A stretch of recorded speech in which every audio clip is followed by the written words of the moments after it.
Your first year in government contracting? Wow. I'm going to tell you a little bit about my first year right now. At the time of this recording, it is approximately 13 months since I've been in government contracting. And I'm just going to tell you all about my ups, my downs, my highs, my lows, my excitement, and my downtime. Money, I need you to sit down while I record my video.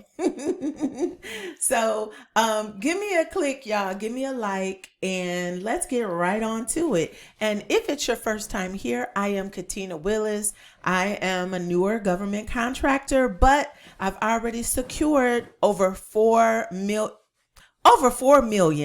in contracts in less than 12 months. So let's get right to what to expect and what not to expect. All right. I'm going to share my screen because a lot of what I'm going to talk about is going to be on sam.gov and government spending. Okay. So let's get right on to it, y'all.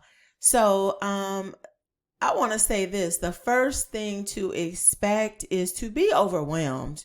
When you are searching on sam.gov, what you might not expect is that you got to get very familiar with this, or you might not even expect that you might become addicted to it. You're going to be scrolling on sam.gov like it's Instagram. Okay. Well, let me just say this. If you're serious about government contracting, you will be scrolling on sam.gov like it's Instagram.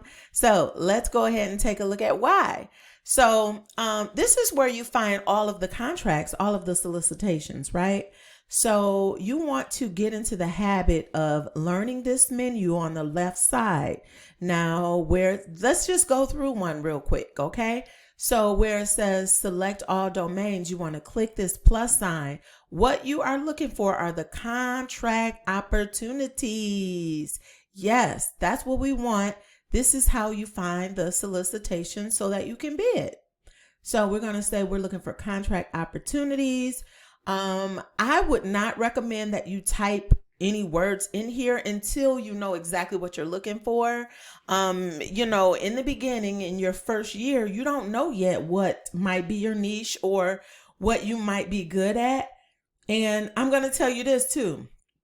Now, the reason you may want to look at everything at first is because you may have your heart set on one particular type of service or product, but what if you can't get that right away? You might get discouraged, or it might take you a lot longer. And there are a lot of other products and services that you already know, but you might not, those are not top of mind. And so I'll give you an example. Real estate. I've been in real estate forever, over 20 years. So of course, my first steps were to search for real estate solicitations. I still have not secured a real estate solicitation yet. Okay, but I've secured many others. So I was searching for real estate, which, let's go right here. If you search for real estate. All right. So what I have here are a bunch of saved searches. Now, I save these searches of products and services that I'm familiar with so that it just makes it easy for me to search every day. All right. So, for example, right here, marketing, courier service, leases, administrative management, real estate. Now, let's click on real estate real quick. Now, let me just tell y'all, real estate, this is the reason that I say when you get into government contracting, don't be so stuck on one product or service. I've been in real estate over 20 years. So of course I wanted to get real estate contracts, right?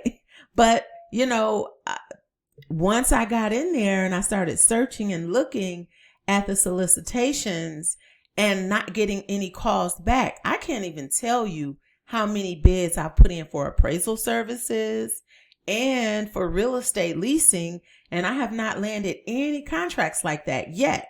So sometimes you'll get a contract for something you're somewhat familiar with, opposed to something really, really, really well.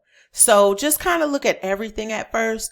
But for now, I have a lot of saved searches done. So let's just look at some appraisal. Let's just look at a solicitation real quick. All right.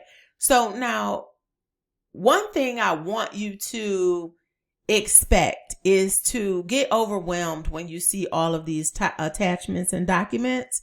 I'm going to tell you, this right here is what stopped me from bidding, right? This is what delayed me from billing. All these documents, right? So let's just click on one and take a look. So let's click on attachment 1, statement of work review. So we click on it, it downloaded. I'm going to open it up. This is a USDA. Now this is funny because this is stopping me from proving my point, because most of these solicitations are usually 52 to 100 pages, but this one's pretty easy. So I guess that's good. But basically, long story short, this is 6 pages, as you can see right here. And so long story short, it says project appraisal review services for land acquisition in St. Thomas Virgin Islands. Scope of work is contracting services from a qualified appraiser, right? And so then it gives you a background description, so you have a better understanding of what is required. So this one's pretty simple, y'all, but most of them are not like that. So let's take a look at a different one. So let's go back to my saved search list. I want to show you one that I looked at today, because I'm going to tell y'all that right now, this is being recorded beginning of the year 2025. Happy New Year, y'all. Happy New Year. But this is being recorded beginning of the year. But let's hold on one second. Let's take a look at, no, not social media. Nah. Let's take a look at this one. Now I have this search set up, y'all. This search is set up for all opportunities that are due in the next 7 days, right? So let's just scroll down. The reason I have something that's due in the next 7 days is because I want to just hit the ground running, and I want to submit as many bids as possible for, stuff that's due right away. So let's just click right here on medical laundry services. Now let's click on this one.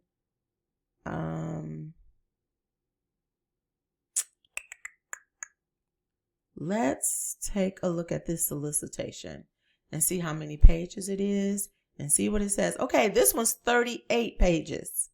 All right, so this video really should have been about how to read the solicitation, because the number one thing to expect is to get overwhelmed when you see all of those pages attached to the solicitation. That's really the number one thing to expect, y'all. That is really what held me back from submitting proposals a long time. I didn't know. I thought it was impossible to go through all of this and just start reading 38 pages, reading 38 pages just to figure out what to do and to figure it all out on your own. And for me, it was too much. It was overwhelming. So, I was constantly getting distracted and moving on to something else. But I fought through it. So I brought up this particular solicitation because I submitted my offer today on it, and I just found it really, really interesting that, well, actually, no. I submitted my offer on this yesterday, but let me tell you, I had sent an email to the contracting officer. Now, let me tell y'all, drop me a ear. Let me know you're listening. Drop that in the comment section, because right here is some very important information that you don't want to forget. Drop me an ear in the comment section right now. I'm waiting, because this is so important, y'all. This part is so good. But long story short, y'all, check it out. So I submitted this proposal yesterday for medical laundry services, right? And let me just tell you, the main way I go through these and read them now, is I go and look straight for the scope of work. I don't read anything else. I don't look at anything else until I find the scope of work or the statement of work. So, right. So as you can see, the first 2 pages is just like general information. And so here's something right here. Notice to offers. This is page 3. That's still not the statement of work. Here's place of performance. Right here, they want me to fill out my information. Now we're on page 5. And finally, I'm starting to see what the details are of the job. So on page 5 at the bottom, it says scope of work. The contractor will pick up and launder dirty laundry, sort and deliver the clean linen 1 time weekly between the hours of 8 a.m. and 12 noon. Right? So I am looking for the scope of work to see if it's even something I want to do. Right? So that's what I was telling someone the other day, is that government contracting, you have to take your time and have patience. But the quick way to start submitting bids is to learn how to find the scope of work or statement of work first, right? To see if it's something you want to do. So that is what I did. But check it out, y'all. Here's the juicy part of the story. Is that I submitted my bid yesterday, and the price, I had to come up with the price on my own because a lot of the companies were not calling me back. So I did have a quote from a company that provides this service. I got a quote maybe 4 to 5 months ago. So I just remembered that quote. I went to it and I tried to figure it out based on that information. It was a similar solicitation. But long story short, at the same time that I submitted the bid, I emailed in a separate email asking the contracting officer if this was a new contract or if there was an incumbent. That's the part, that's the secret. That's what I need you to remember. Always ask if there was an incumbent, because if there is, guess what? You get the contract number and you can go right over here to usaspending.gov. You can enter that contract number and you can see exactly what the price should be. It may not be the exact price, but all you have to do is come in here. You would type, go for award ID, and the ID, the contract number that they give you, you just paste it right here. You paste it right here and they will, nothing else. You don't need a location, recipient, award amount. You don't need to enter any of that, only award ID. You put the number in award ID and then you will be able to see awards. You will be able to see previous awards. So let me just type something in real quick just to show you that it will actually give you the price. It'll actually give you the price. I'm going to show you that on another future video, y'all. I'm going to show you that on a future video. But the reason that part was so important is that once I got the contract number from the previous contract and I searched for the contract on usaspending.gov, I learned that I was $20,000 below what the last contractor was paid for the same job. So with that being said, when I saw that, I hurried up, revised my contract, sent it over again, and let her know this is my updated agreement. This is my updated bid. So yeah. So, your first year as a government contractor, y'all, expect the unexpected. But expect to learn a lot quickly. If you really are dedicated to doing this, just expect to become addicted to sam.gov. You won't be on Instagram wasting time anymore. You'll be on sam.gov just looking for bids. You will get addicted to doing your research on usaspending.gov. And also, you will you will learn that, all that paperwork is not as scary as it looks, right? You will see it's not as scary as it looks when you really know how to break it down. So again, always just look at your scope of work or statement of work first, because that tells you if you even want to be bothered, if you even want to try to submit a bid. So, but long story short, my first year in government contracting, I got to be honest, I did hit the ground running, and from December all the way until I want to say April, I was working on it every day. I took a little break for maybe about 30 days, and then I got back on it in June, and I stayed on it until October. And then, once October hit, I needed a break because I was submitting bids every single day. So I needed a break when October hit. And so I didn't get back to submitting any bids until December. So I took like a 2-month break, but I wish I didn't.